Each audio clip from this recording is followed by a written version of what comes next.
guys, welcome back to The Rusted Nut. If you're a new viewer, I highly encourage you to subscribe to this channel for some great content. And also, if you're a returning viewer, I ask that you please like this video. This is the start of a new series. This series is going to be flipping from $700 into something. I haven't decided what yet. The choices that are in my head are a BMW i8, an MK5 Supra, a Porsche 911, or a Dodge Viper. And it's all going to start with this. This is my 2003 Audi A4 1.8 Turbo Quattro. I picked this up for $700 and it's my first flip of this series. Now, this is going to take me some time. I do still have a full-time job. I'm not a full-time YouTuber, but my goal is to end up with a car that I've always wanted. One of those that I mentioned. Maybe something different by the end of it, but I'm excited to get started and see where we end up. I picked this car up in Pennsylvania here where I live, and it is, believe it or not, in pretty good shape for the age. This car is 21 years old, and the body doesn't show it. It has no rust underneath or on the body panels at all, which is incredible considering this car spent most of its life in New York and some in Pennsylvania. And we both know both of those states use salt on their roads. Now, this car has 98,000 original miles, and I bought it from original owners. This car has only had two owners. It was a guy and his brother. And this car was parked in a parking garage in New York while it was there. Pennsylvania, it did sit outside. But I'm starting with a really good canvas here. Let me show you around the car and what we're looking at.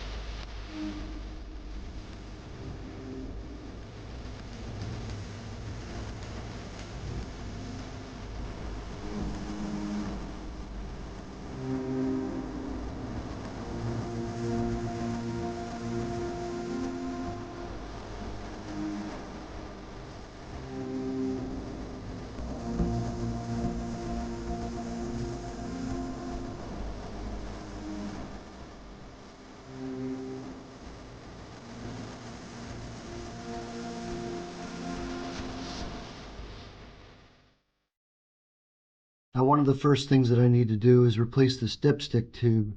As you can see, it's broken here at the bottom, and I need to keep this car mobile so I can move it in and out of the garage. So luckily for me, the previous owner gave me a brand new one in a bag. So I'm going to replace that right now. It's going to be hard for you to see. I'll have the camera on, but you're probably not going to be able to see what I'm doing. But I'm going to replace this right now. It should be quick, I'm hoping, and that'll at least take care of that problem. First step would be to get this old dipstick tube out.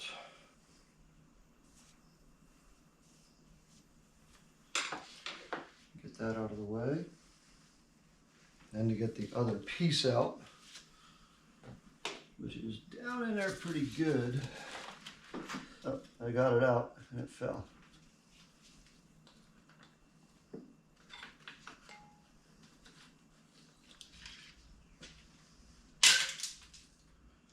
That just broke into 100 pieces on the floor. We have oil. That's good. There we go. There's our first fix on the car. One of the problems I'd like to take care of right now, because it's ugly, is the outer door handle trim. And believe it or not, this trim is metal, which is impressive. Well, it's not perfect. Dear God. It's beautiful. It is better than just not being on there at all. All right, let's get this broken taillight out of here, which you can see how broken it is. Just got to get the pins to release over here. All right, we're going to remove this from the back of the taillight by just pushing these tabs in. And this will remove the whole light assembly from this lens. And you can see where mine was broken right here. The mounting tab was broken off. I'm going to plug the harness in to the new taillight and see how it works. I'm just going to set it there for now, and we're going to try it out. Uh-oh. No! God, please, no! No!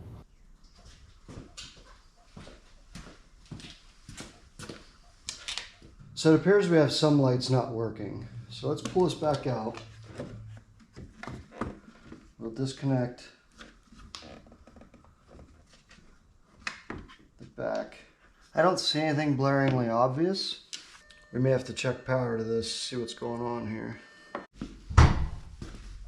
Okay, so we do have power to those bulbs. Let's see what brake light activates. All right, now that the tail light is complete and plugged in, I'm going to use my 3M eraser wheel to get this tape off the paint. Hopefully it works. Oh yeah.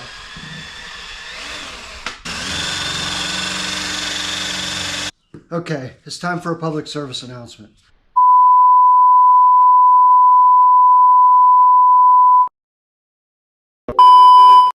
Attention backyard mechanics, this is for you. Do not fix your car with duct tape. This is not how you fix a car. Fix it right the first time. Save yourself or someone else a headache later on. This is not how you do it. Now, thankfully, I had some Goo Gone, and I'm not one to profess my love for Goo Gone. I don't think it really works that well. But I will say that 3M eraser wheel was making a mess of that duct tape, and I sprayed it with Goo Gone and then used the eraser wheel, and it did a lot better. And I could just wipe it off after that. So anyway, that's the public service announcement for today. No duct tape. All right, so now that that's cleaned up, we can put our tail light in. Connect our connector. A little bit of a challenge going in here, but I think we'll give her. Indeed, we got her. Tail light in.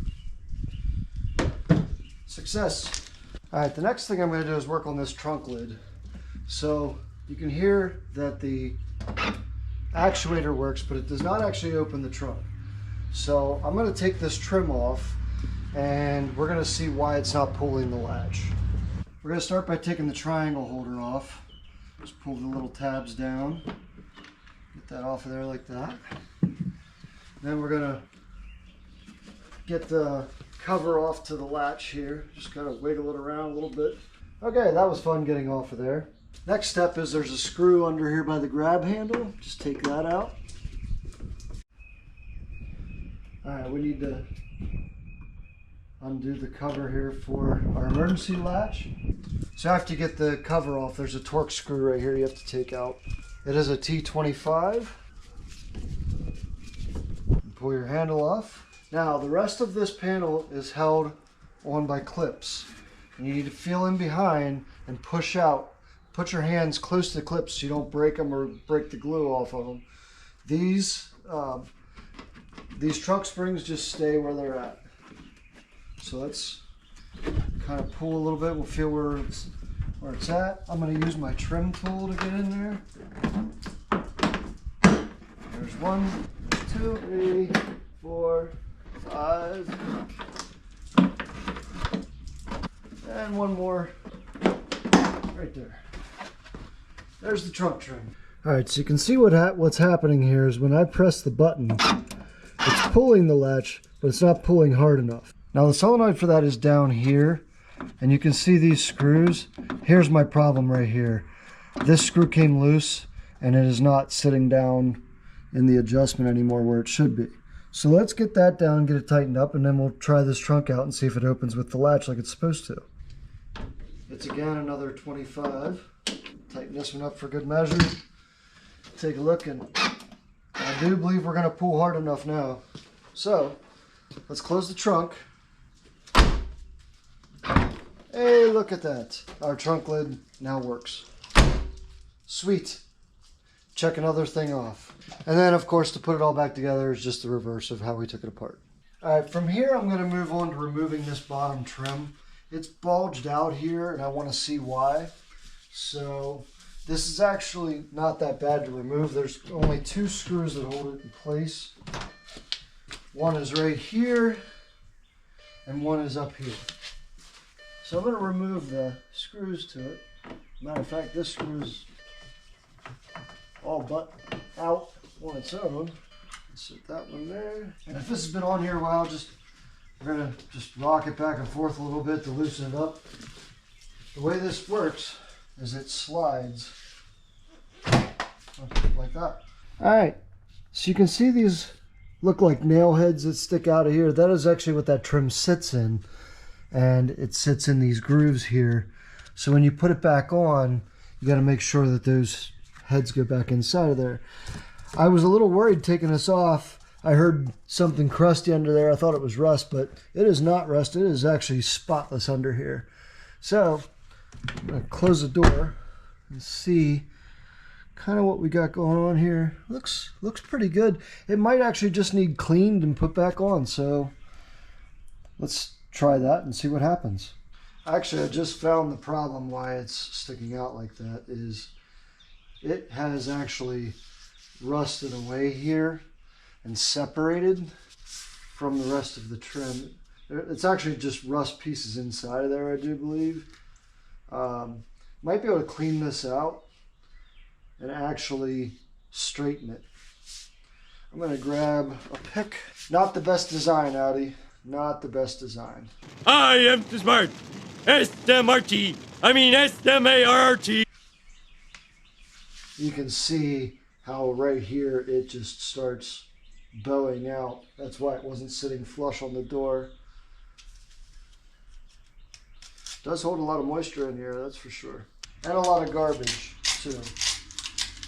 So there's that. Alright, I'm going to see if I can use my rubber mallet to get this pushed down a little bit where it belongs.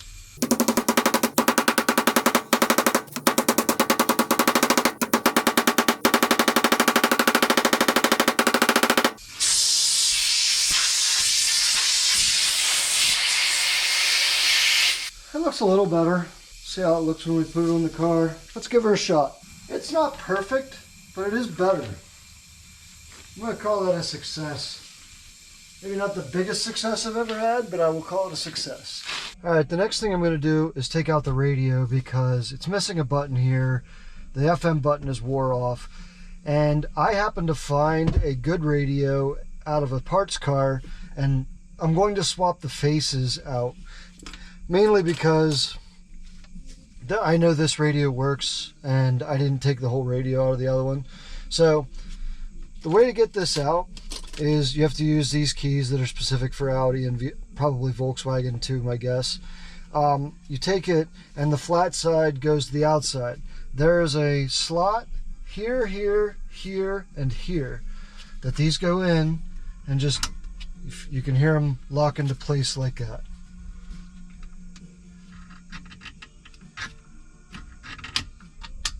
And there they are. And then you should be able to just pull your radio out. Whoops. If they slip out, just pull back in. Rock it back and forth a little bit. There we go. Get her loosened up. Just start sliding out. It's pretty filthy. Yeah, that's pretty grody indeed.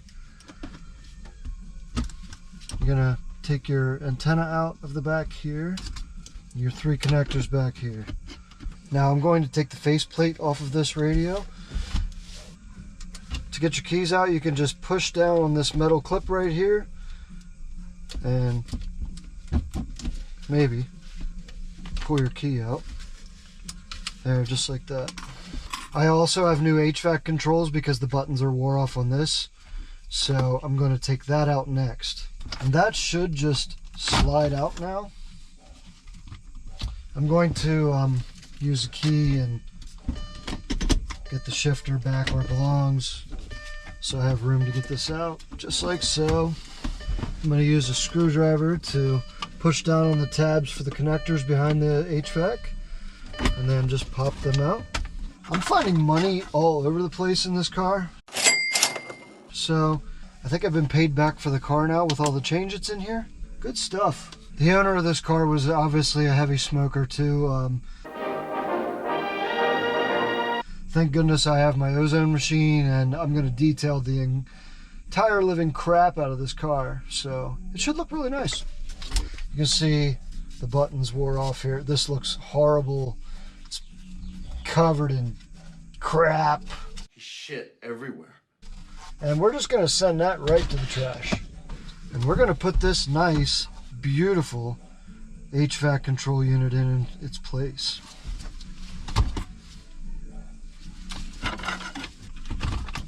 There we go. Just like that. It looks so nice. All right, with that said, let's get the face off this radio and put the new face on. There's 4 tiny Phillips screws. Now, with that, there are some tiny catches here that I'm going to use a trim tool to just pry up on those gently. Let's use this little guy. Flip the radio up. And this just plugs in with these 2 connectors right here on the face. So we can take our old face, get it out of the way, and we can go on with our new one. And that is now latched in place. You can see we have a much nicer face to this radio cover. Put our 4 screws in. This screwdriver, believe it or not, came with a set of furniture to put together. And it's a pretty nice screwdriver. I think I have like 8 of them. So the best tools to get are from furniture. There's our radio. Now I'm going to put her back in. Alright, with that I'm going to hook the radio up. Let's get all our connectors out here where they belong. And there it is. Latched back into place. Turn it on. Make sure we're good to go. Oh no. Not success. You can see we're missing half our screen here. That's disappointing. Yeah, half our screen is no good. Kind of wonder, I can probably make one good screen out of the 2. I'll have to take a look at it. Maybe I can even just change the face with the buttons. Well, anyway, how about our climate controls work? They look really nice. Anyway, climate controls work. I'll worry about the radio probably some other time. There's more important fish to fry on this car. So, for now, we'll leave it go as that. I'm just really happy you can read all of the buttons to it and everything. 2 of the problems I know that are going on in the engine bay here is it is leaking oil, which I'm assuming is out the valve cover, and it is leaking onto the exhaust, which will cause some smoke out here when it's running. The other problem is the car is leaking antifreeze really bad. The previous owner said it was leaking from what he believes is the thermostat housing back in the back of the engine here. I'm going to have to fill this with water, and then I'll either pressure test it or run it. I have a feeling it leaks so bad that I could just run it and it'll show me exactly where the leak is. But if not, I'll just put the pressure tester on there and see exactly where it's leaking from at that point. All right, so one of the things we have going on here is the check valve for the evap was broken. It was brittle, just fell to pieces. Right now I have a coupler in there and just going to the vacuum line, so there's no check valve in line, but it should run. That was what was causing it to run so poorly there the other day. We also have another pretty big problem. If I can get my camera in there to show you, I think you can see there, but the PCV vent pipe is broken badly. It's going to be miserable to get to unless you take the intake off. I'm going to try to do it without taking the intake off. Worst comes to worst, I'll have to take it off. The reason that is because Audi, in their infinite wisdom, uses pinch clamps everywhere. And there's a pinch clamp down there that I can't get to. As I've been having to get these apart, I've been cutting those and putting regular clamps back on. So, yeah, fun. All right, we're going to do one more job here for the day, and that's replace this headlight bulb that's burned out. You can only get it by taking the headlight out.